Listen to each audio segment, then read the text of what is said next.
व्यास जी महाराज ने कहा कि एक समय नेमिशान तीर्थ में सौनक आदि सभी ऋषि मुनियों ने प्राण शास्त्र के वेता श्री सूत महाराज से पूछा।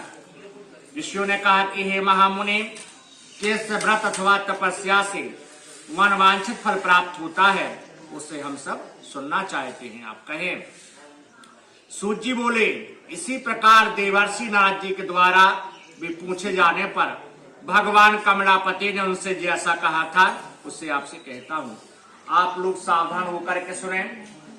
एक समय योगी नारद जी लोगों की कल्याण की कामना से विविध लोकों में भ्रमण करते हुए मृत्यु लोक में आए और यहाँ उन्होंने अपने कर्म फल के अनुसार नाना योनियों में उत्पन्न सभी प्राणियों को अनेक प्रकार के कलेश दुख भुगते हुए देखा और सोचा किस उपाय से इनके दुखों को दुख सुनिश्चित रूप से नष्ट हो जाए।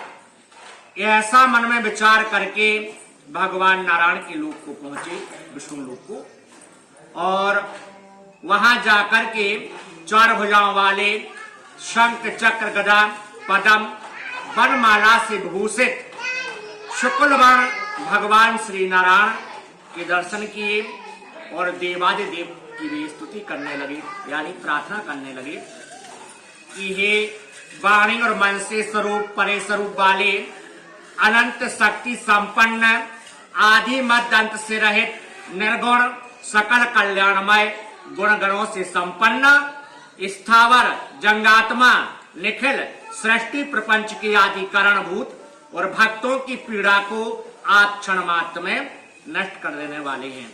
भक्त जनों के संकट क्षण में दूर करें। हे परमात्मा, आपके चरणों में नमस्कार है। ऐसी किसने प्रार्थना की? देवर्षि नारद जी ने। तो भगवान कहते हैं स्तुति सुनने के बाद कि हे महाभाग, आप कौन से प्रयोजन से यहाँ आए हैं, आपके मन में क्या है, कहिए, बस सब मैं आपको बतलाऊंगा।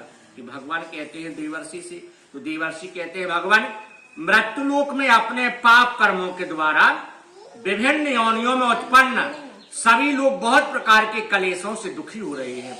सुहेनाथ, किस लघु उपाय से उनके कष्टों का निवारण हो सकेगा?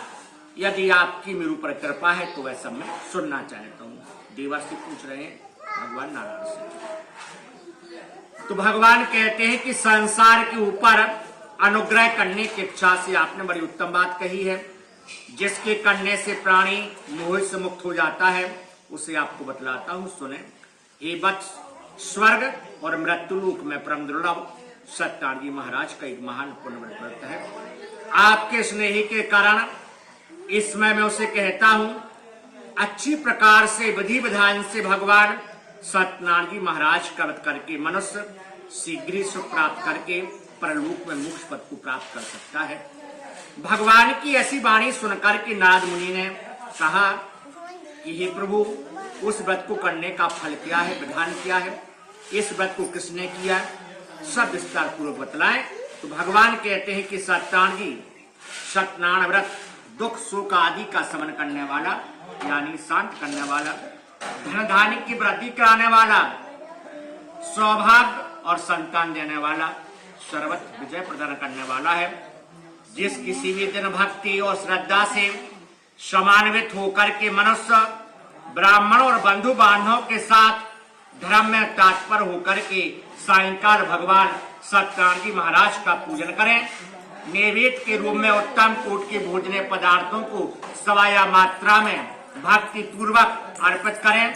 केले का फल, घी, दूध, गेहूं का चूर्ण अथवा चावल का चूर्ण, शक्कर या गुड़, सब सामग्री सवाया मात्रा में एकत्र करके भगवान को निवेदित करें।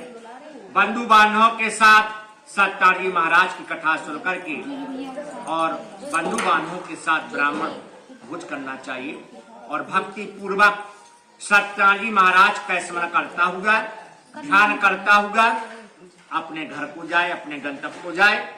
ये ऐसा करने से मनुष्यों की अभिलाषाएं पूर्ण होती हैं और विशेषता कलयुग में भगवान को प्रसन्न करने का यही एक छोटा सा लघु उपाय है। आज श्री स्कंद पुराणे रेवाखंडे वनित सत्य कथाया प्रथम अध्याय समाप्त। प्रेम से बोले सतदेव जी महाराज की जय।